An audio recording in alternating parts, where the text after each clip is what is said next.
Hello everyone! So today we are going to make some little present wraps. Today we are going to sew some handmade present wraps because my boyfriend's grandparents. Grandparents? Oh my god. My boyfriend's parents are coming to town today. I assure you it's gonna be okay. One for the money, two for the show. I never was ready, so I watch you go. Sometimes you just don't know the answer. Someone on their knees and ask you. Okay, so for the tela, tissue, fabric for the mom, we have this nice blue with little white flowers, and the inside part will be made with this beautiful fabric. And for his dad, we are going to have this. And where is it? We are going to use this. You will see how it's a very easy thing to do. I don't know if I should share this step by step as if I were a professional, but it's very easy. So maybe you could try to do it at home if you want to. So much drama today. So today I want to talk about the process of learning a new art or skill. It famously takes 10,000 hours to become an expert at something, and sometimes it can become pretty discouraging to think of all this time that needs to be spent to learn something. I thought I would share my journey learning how to sew to explain my thoughts on the topic. First of all, why sewing? I remember one summer I was probably 18 or 19 years old, and two girls from my high school had this new passion project, sewing for themselves little bags and cute stuff. The same summer, my sister proceeded to do the same.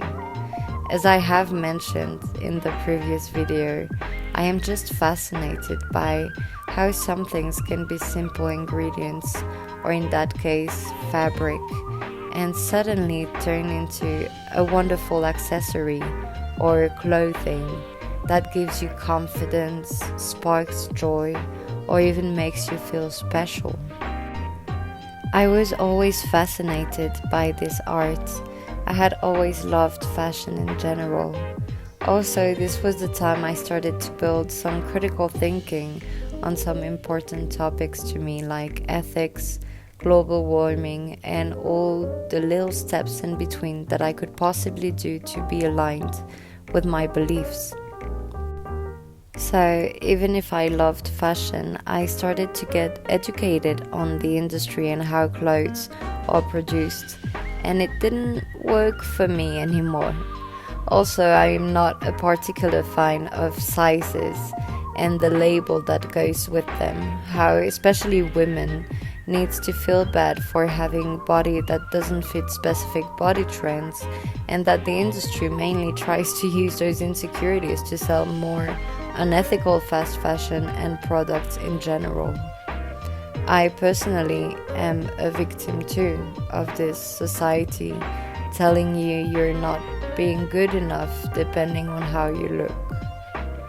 I was looking at the beautiful ethical brands that I was so inspired by and realized I couldn't afford it. Whenever I had the chance to ask for a certain investment in good quality clothes, I would. Good jackets, good shoes. My parents never really restrained me if it was a necessity, and we all knew good quality would last longer. But what about trends? I am still a young adult in her mid-20s, going on Instagram and TikTok and seeing so many different aesthetics that looks amazing, and say to myself, I want to find my style and express myself through clothes. And I envy those girls who seem to just have their own bubble of who they are, without any doubt about it or limitation on how to express it. Then came the pandemic. I had just moved to Mexico a few months before to learn Spanish and do an internship there. Even though I was really disappointed not to be able to finish my internship, I have to say I consider myself as one of the luckiest people in the world in that situation. I sincerely didn't have to worry about having a roof and access to food thanks to my parents. I stayed stuck in Mexico, but in the best possible conditions. I had never spent so much time alone having to face myself, and as a sort of escapism after a few months of pandemic, I took the rest of my savings and decided to buy myself a sewing machine and learn how to do my own clothes. Little did I know it would be way more difficult than I had expected it to be. First of all, learning a skill alone with YouTube as your only guide is hell of difficult. I swear to God, I was so close to throwing everything away out of rage when something didn't work out the way that I wanted to. Especially after spending hours on a project and realizing I had spent money and time and ruined fabrics in the learning process and didn't have any usable results. I definitely challenged my patience and resilience. The only thing that kind of got me through it was 1. To learn to be gentle with myself and stop having such a hard self-talk. 2. Seeing little by little some kind of improvements, even if it was way slower than I had expected it, was okay. 3. Thinking that this fabric that I thought was ruined could eventually be used for other projects. 4. The satisfaction and confidence I gained on the way was so much more valuable than all of the frustration at each error, or as I call them now, learnings.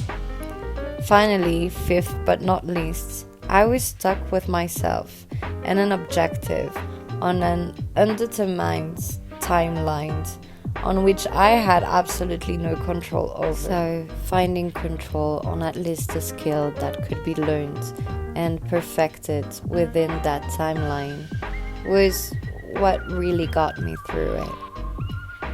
As you can see in this video, I now can do some simple projects without wanting to burn everything.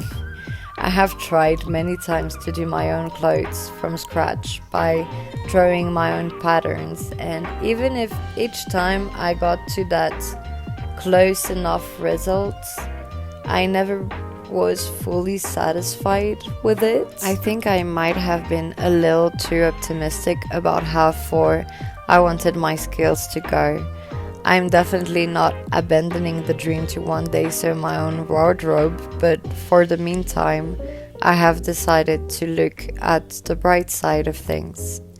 Now, when I buy fast fashion because it is on sale, I know I can alter the clothes to fit me perfectly, and by the same occasion, stop focusing that much on a number that I wish I'd represent.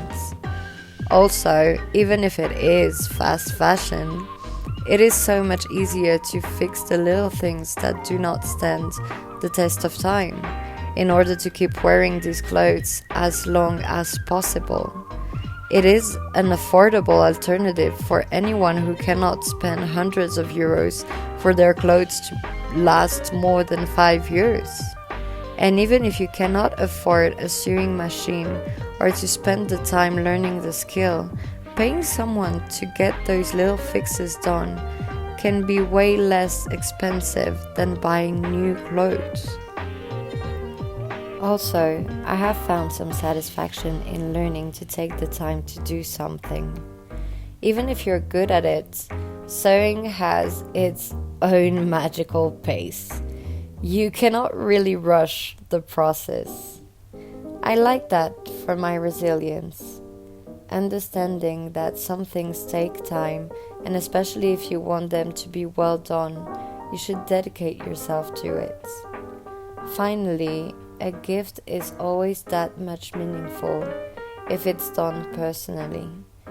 my parents kind of see me as a mad woman every time I get home for Christmas and get myself into hours of sewing and losing my mind in the process. But I swear, I love to see that look on that loved one's face when they get something that I especially made for them, thought about the fabric and took the time to create it from scratch. I personally share my love through the time that I spend to make someone feel special, and sewing is a great way to do so for me.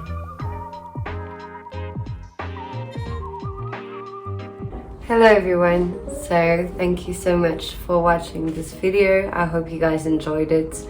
I was wondering if there is a hobby that makes you feel very proud to be learning, or that you've grown your skills into. Is there a hobby that you have that drove you crazy when you started learning about it? Is there a hobby that makes you feel proud? Is there anything that you do with convictions?